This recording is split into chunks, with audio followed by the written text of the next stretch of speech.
Baster growled softly, showing me his teeth while he challenged me with his firm and immovable posture, his tail stiff and his ears back.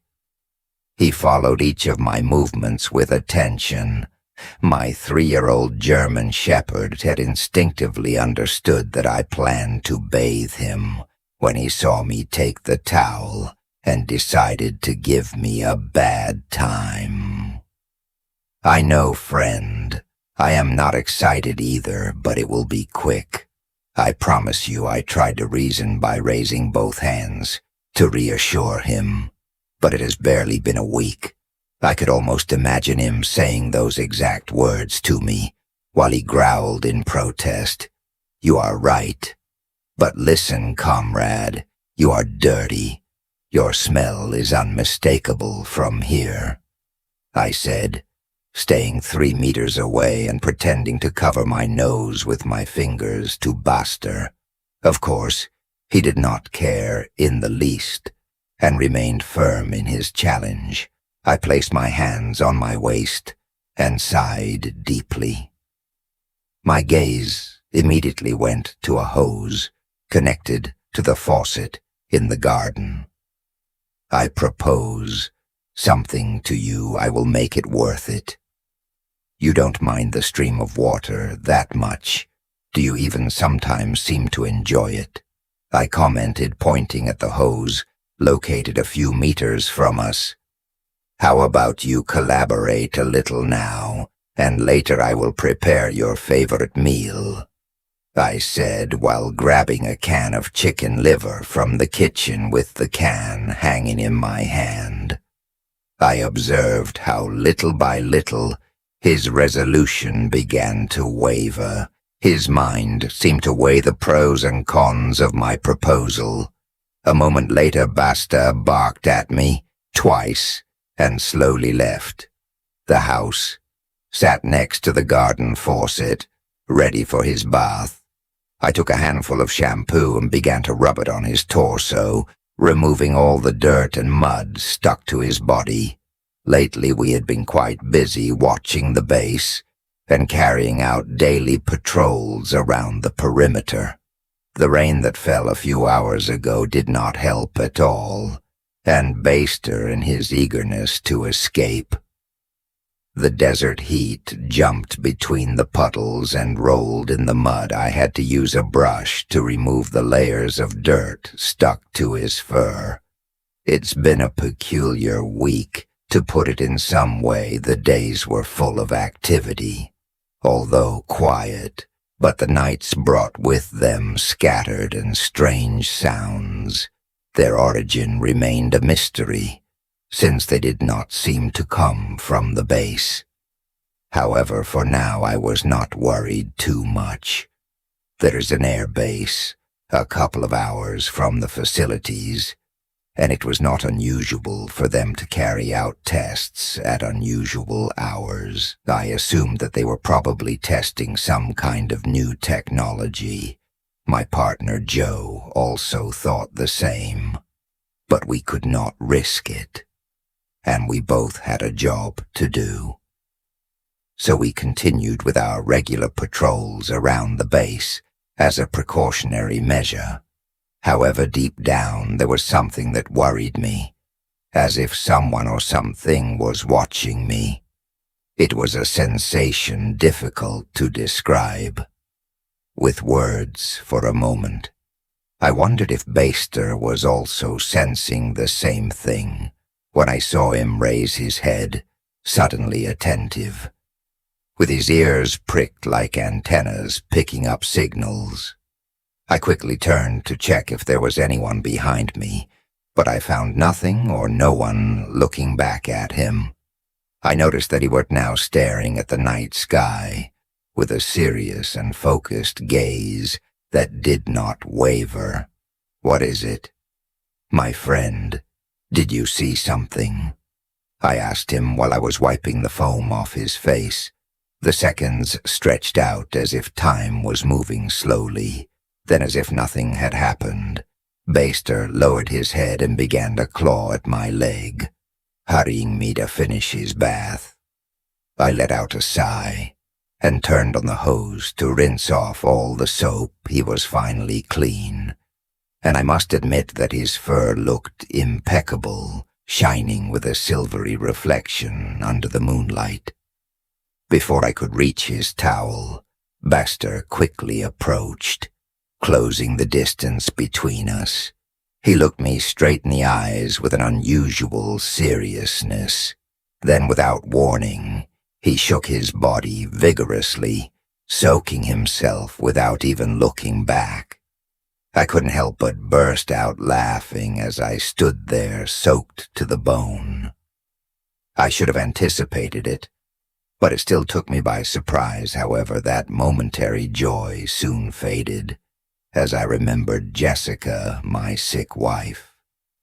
Before another thought could take form, a familiar voice echoed over the radio. "Mike, I need you to come down here. Head to the post immediately." It was Joe. "My partner," I answered affirmatively, and without wasting time I gathered my equipment and signaled to Baxter to follow me.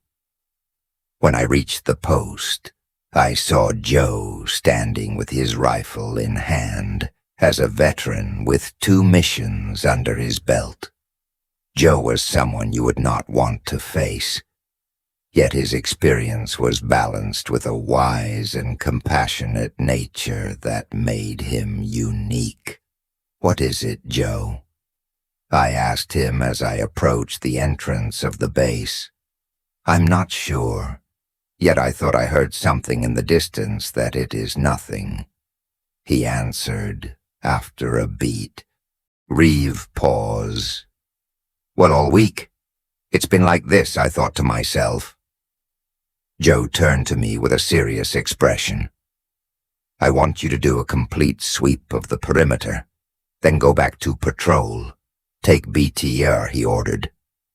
Before returning to his post, I started the Jeep and headed towards the perimeter.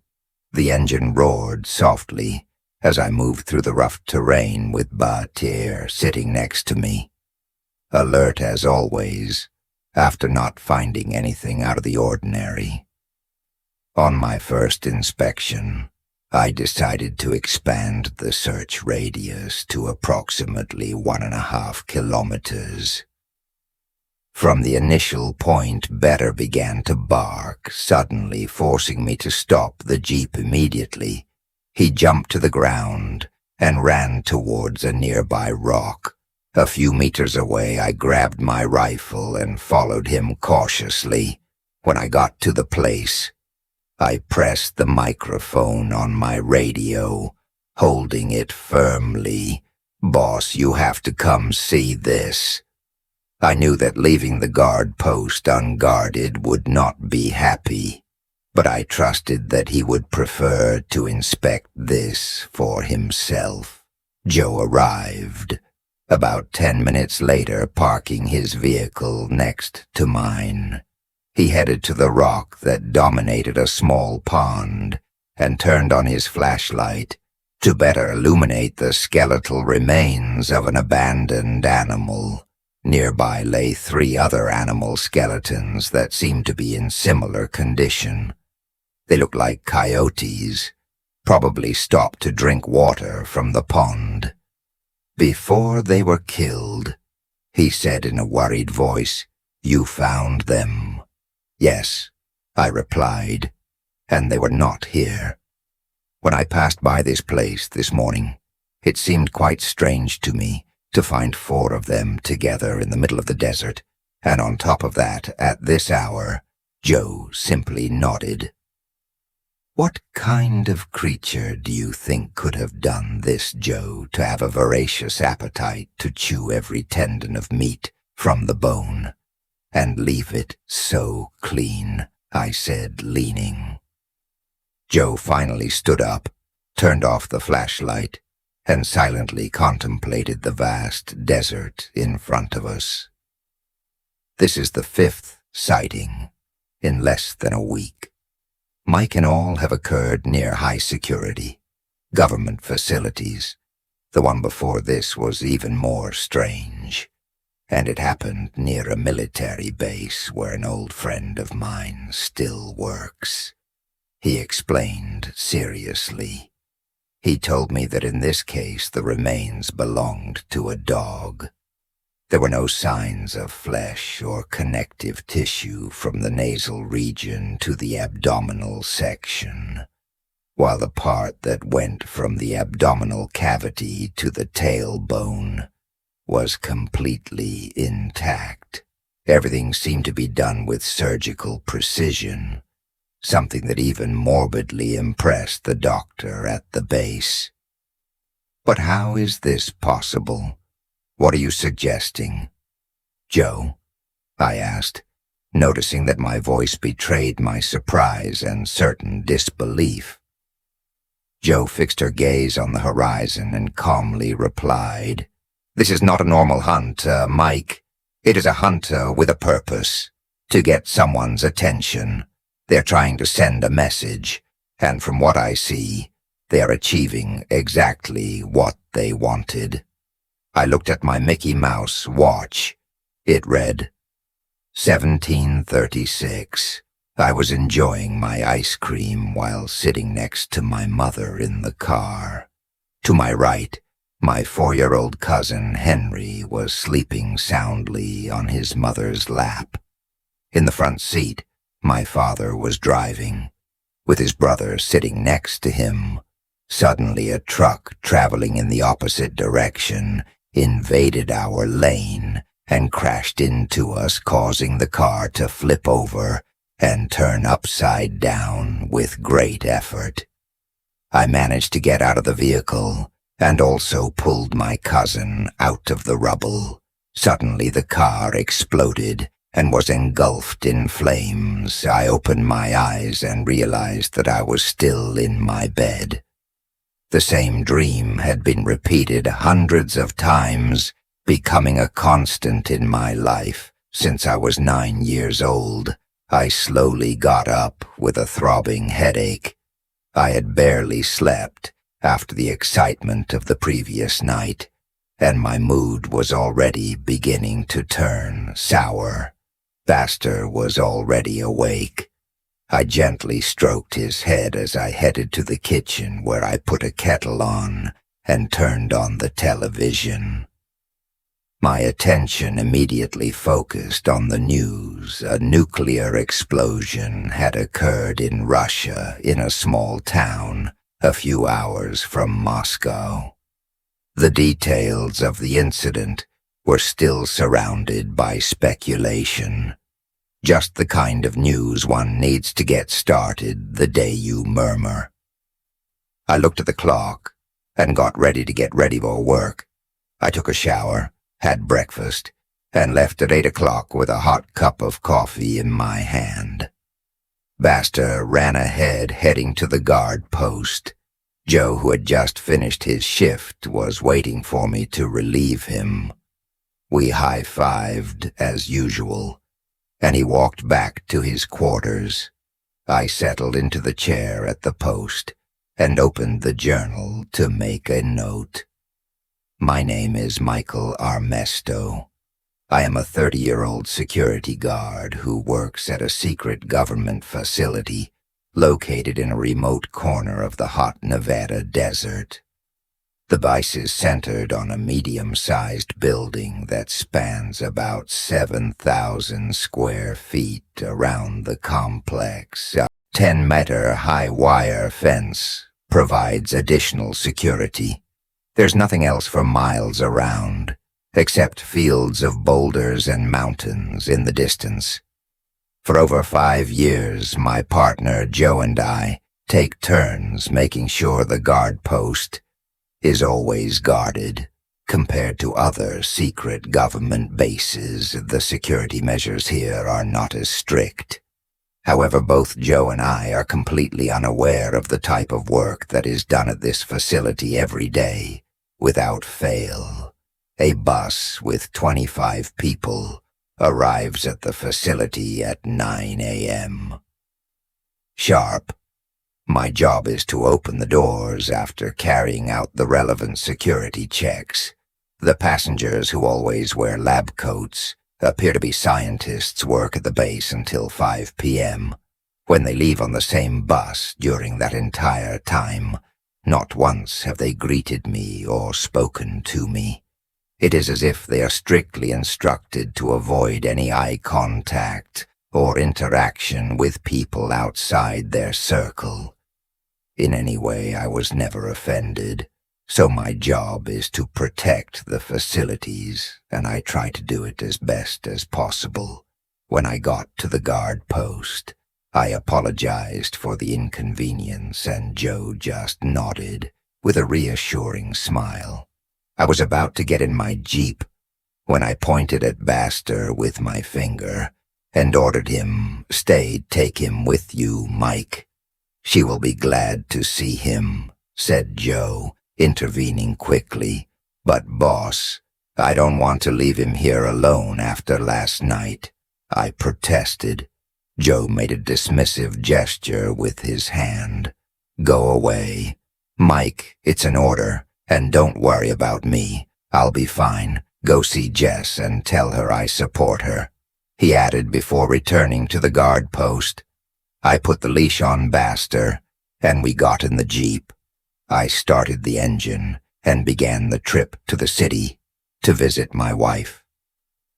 Jessica was receiving treatment for lung cancer at Mary's Hospital, 5 hours from the base. Jess had never smoked in her life, and seeing her go through so much suffering destroyed me. Normally, I would have wanted to be with her side during this crisis, but I couldn't afford the treatment on my own. Luckily, my government job insurance covered a lot of the medical expenses. When I got to the hospital, I went straight to her room. I found her hooked up to tubes that assisted her breathing. She was deeply sedated and looked like she was in pain. Baxter stood by the door with his head down. It was evident he understood that Jess wasn't well, since she came into our lives as a surprise birthday gift from Jess. Baxter had become an essential part of our family. The hospital staff used to allow him in, knowing that his presence cheered Jess up. The doctor informed me that Jess had suffered a heart attack due to complications from long COVID. Although she was stable and out of immediate danger, she needed urgent surgery in the next 3 days. The operation would cost $30,000, an amount my insurance did not cover. I tried to gently pull on Baxter's leash to leave, but he resisted. He wanted to stay a little longer with Jess, even though she was unconscious. So I sat down by her side, letting myself be carried away by happy memories of our marriage. Summers together were filled with long car rides, visits to natural parks, quiet days at the beach, enjoying good food and all kinds of activities. We also loved to embark on scenic routes without a fixed destination, letting the road guide us to unexpected places, whether exploring a historic town or walking through a green forest. Each experience strengthened our bond as a family. Even with Baxter, we shared moments of laughter. Jess loved to use him to play pranks on us. During baths, she would order him to shake himself near me, soaking him completely, which always caused laughter. Was one of her favorite pranks. But seeing her connected to those tubes, I understood what I really needed to do. I got up and pulled harder on the leash. This time, Baxter didn't resist and followed me. I left the hospital a little dazed as I drove back to base. My mind searched for solutions. I barely had $2,000 in my bank account, and that it was not enough.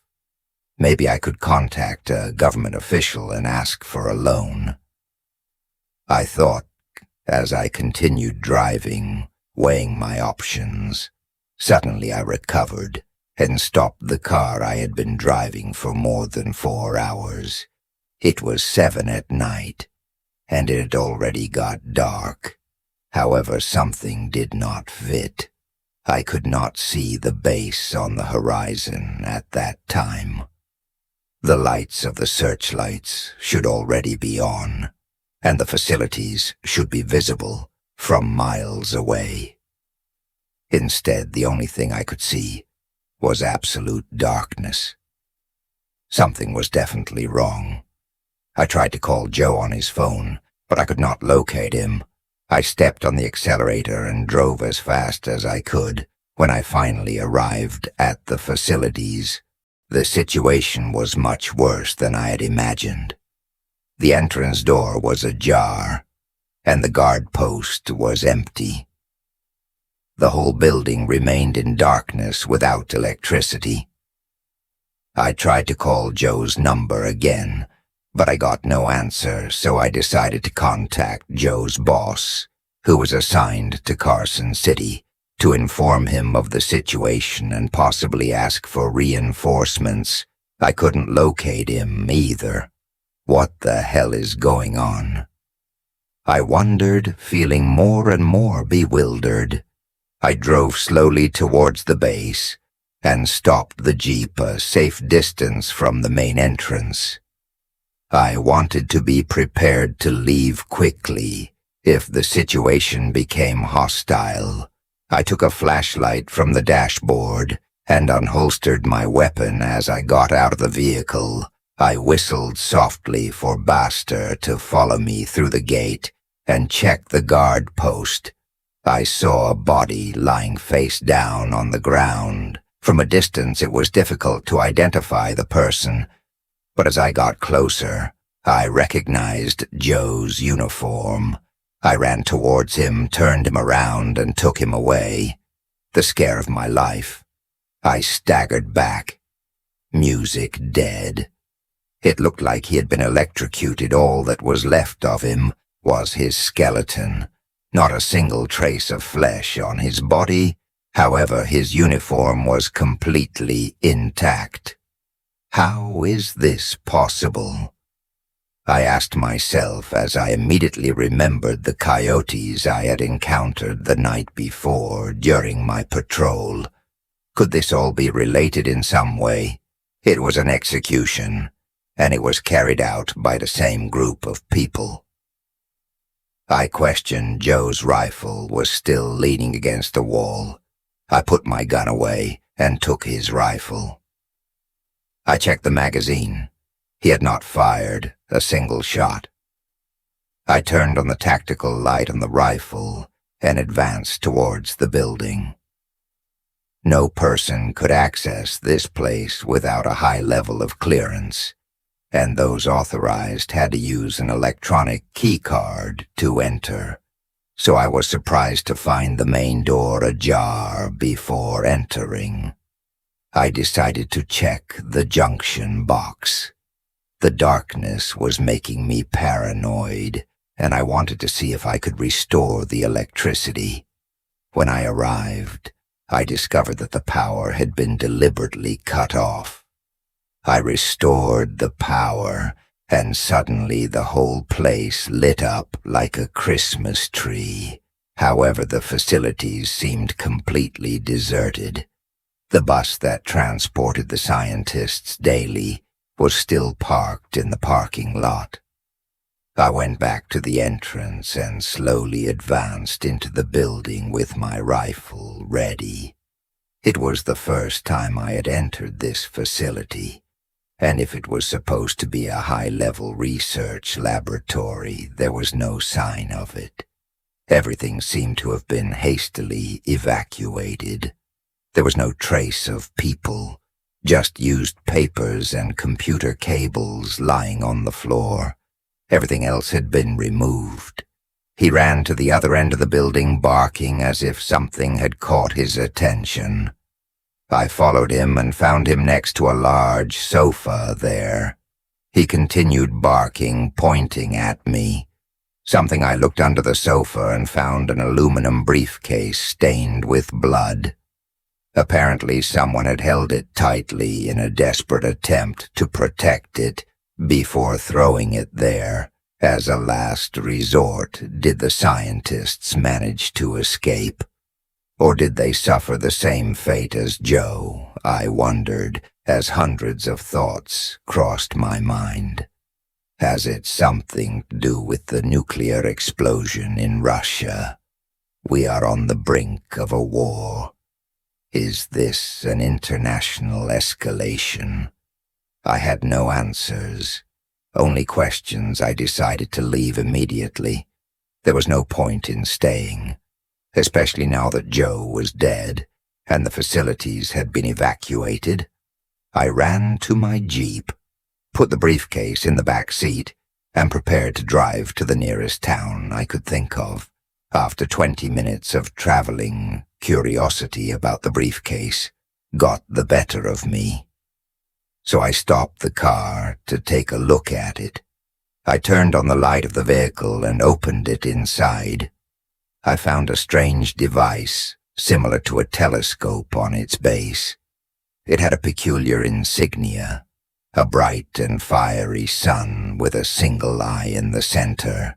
It also had a label that said, Cordello Z, for 1969.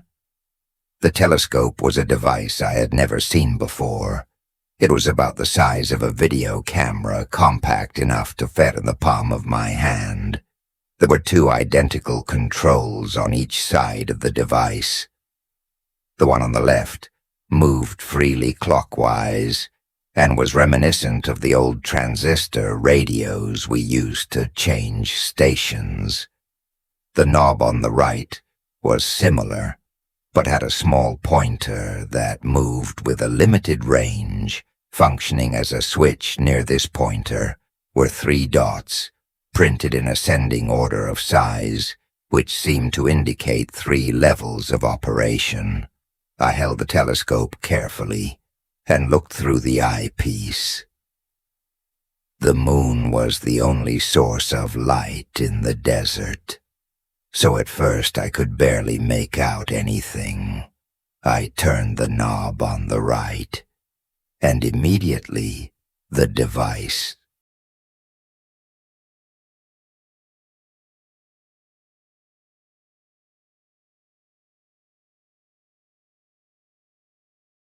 turned on. It vibrated slightly in my hand. I looked through the eyepiece again and was shocked. The telescope displayed a green screen that showed sharp images with an amazing level of detail. As I slowly turned the knob on the left, the device began to zoom in and out. I could now clearly observe the desert creatures miles away, coming out of their hiding places and looking for prey. The heat signatures perfectly outlined the contours of their bodies as they moved agilely through the sand as I increased the zoom. I could make out the restaurant in the nearest town, located more than 80 kilometers away. Not only was I able to identify the make and model of the cars parked in front of the restaurant, but I could even read their license plates. I then decided to point the telescope towards the night sky, hoping to see the stars more clearly.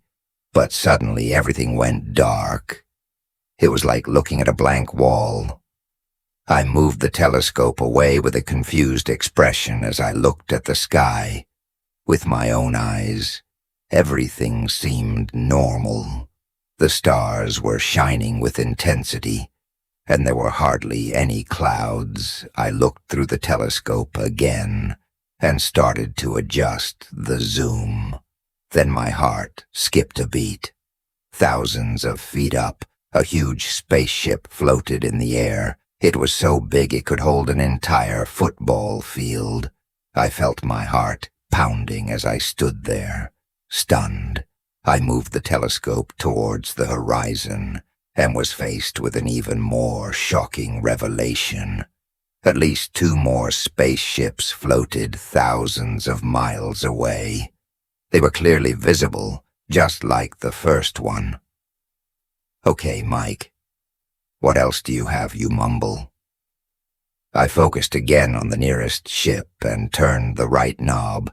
Again, the second dot on the screen lit up, and the telescope began to reveal the inside of the ship.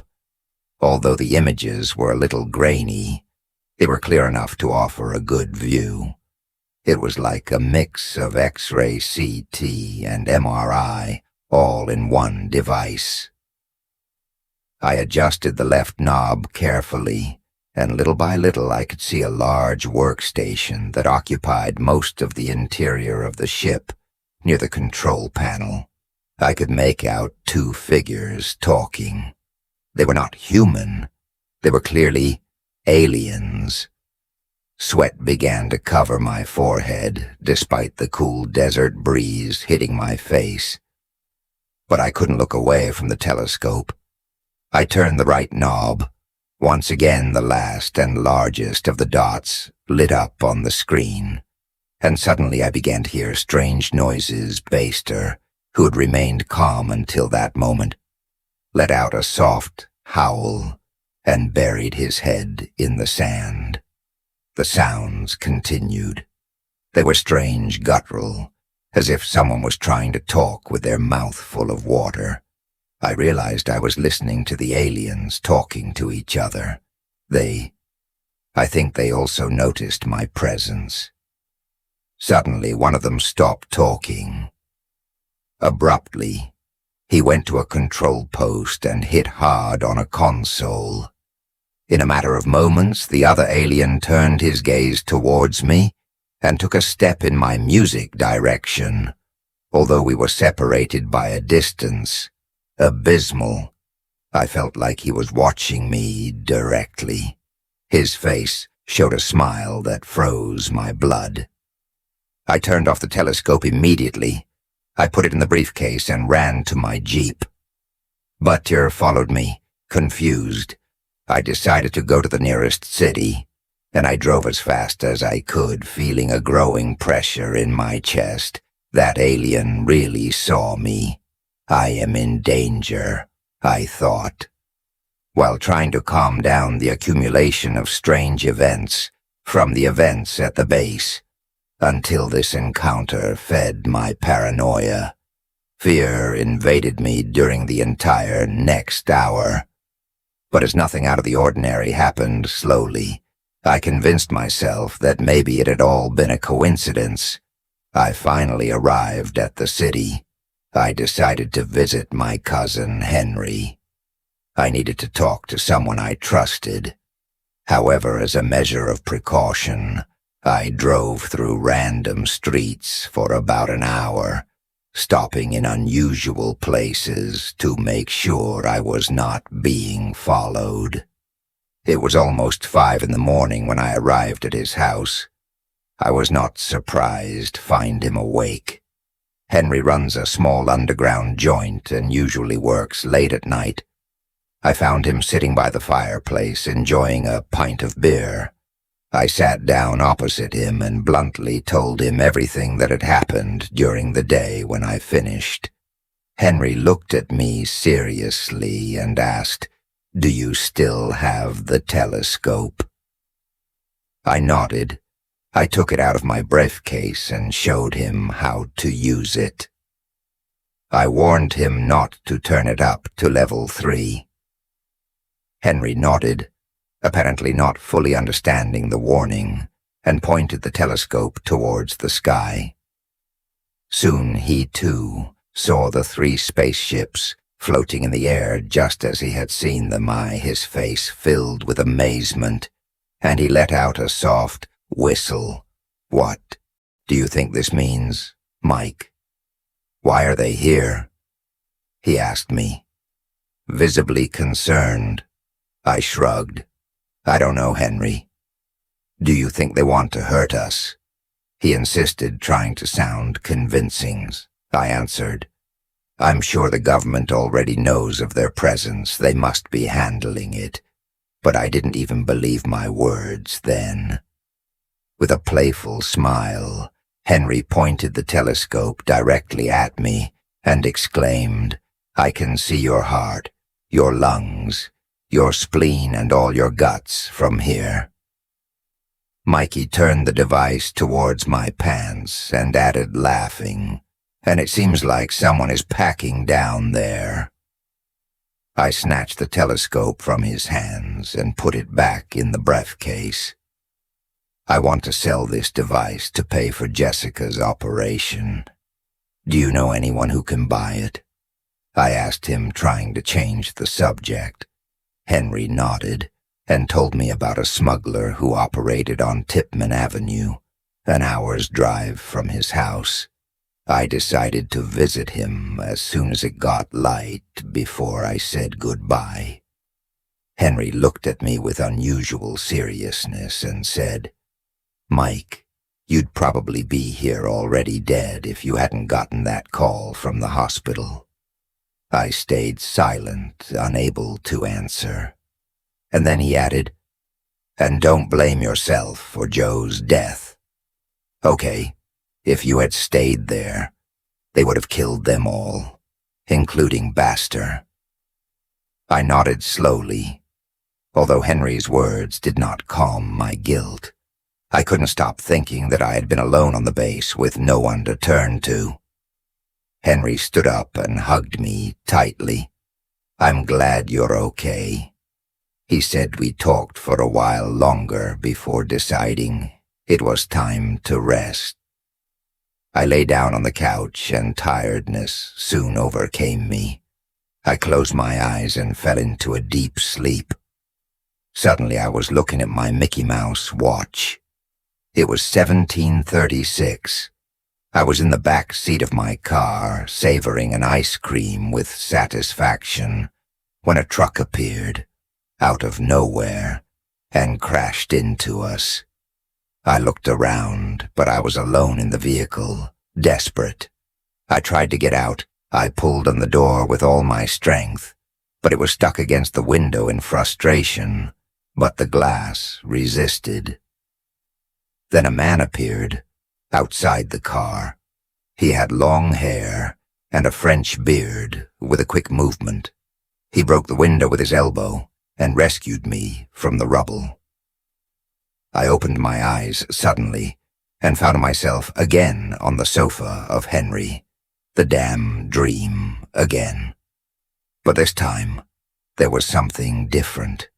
I had never seen that man before. I looked at the clock. It was 3 in the afternoon. My cousin had already left for work. I got up, took a quick shower, and looked for some clothes in his closet. I found a new jacket that fit me perfectly, and I decided to keep it underwear, and I went out with Baxter towards the address that Henry had given me while driving towards Tipman Avenue. I stopped at a traffic light to turn right. A motorcycle stopped next to my Jeep. The driver was a man with long hair and a French beard. My heart skipped a beat. It was the same man I had seen in my dream. I observed him carefully, but he kept his gaze fixed on the road. When the light turned green, he accelerated without thinking too much. I decided to follow him. After a few kilometers, the motorcyclist stopped his vehicle in front of a store and went inside. I straightened my shirt. I took a deep breath and got out of the Jeep, formulating an improvised plan as I walked to the store. When I entered, the man was behind the counter. It was a dry cleaner. He was wearing a sleeveless jacket with a license plate that said, Adam. To my surprise, there was another man sitting nearby. They were identical twins. "You saved my life," I said directly to Adam. He looked at me with confusion. "Sorry, you saved me from a car accident." "But it was a dream," I explained. The twins exchanged an awkward look, before letting out a nervous laugh as if they were dealing with a madman. Without saying anything else, I took the telescope out of my jacket pocket and placed it on the counter in front of Adam. His expression changed instantly. He recognized the object.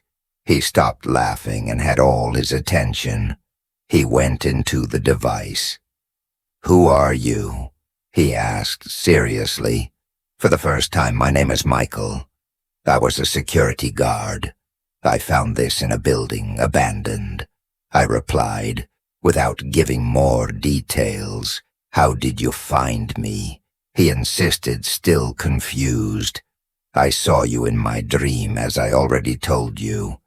I know it sounds stupid and strange, but I also know there is something more in this. I can't ignore these coincidences." Adam was silent, evaluating my words. Finally, he took a deep breath and asked, "Okay, Michael, how much do you want for it?" I replied, 30,000 in cash, and I want it now. Please, why so urgent? My wife needs an urgent operation, and I need the 30,000 to cover it." Adam nodded. "Okay, we will test the device upstairs, but your dog stays here. My brother will watch it." "Okay for you?" he asked. I looked at his brother, who raised his hand to assure me that Baxter would be safe. I nodded and followed Adam to the terrace. I watched as Adam handled the telescope with great ease. It was evident that he had used before he placed it in front of his eye and began to adjust the controls, pointing it at various office buildings while testing it. After a moment, he handed it back to me, saying it didn't work. Well, I took it and began to test it myself. I looked through the eyepiece. The green screen worked perfectly. I could zoom in and out with ease. I turned the level up to 2 and saw several people working in their offices as I continued adjusting the telescope. Adam suddenly appeared in my field of vision. The device instantly zoomed in, showing the inside of his chest, and what I saw gave me goosebumps. There was a small alien inside Adam's body, staring at me before I could react. I fell to the ground, completely paralyzed. Adam had electrocuted me. The last thing I remembered was the impact of his fist against my face.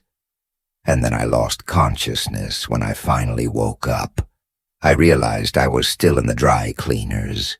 Baxter was licking my face and wagging his tail, happy to see me conscious again.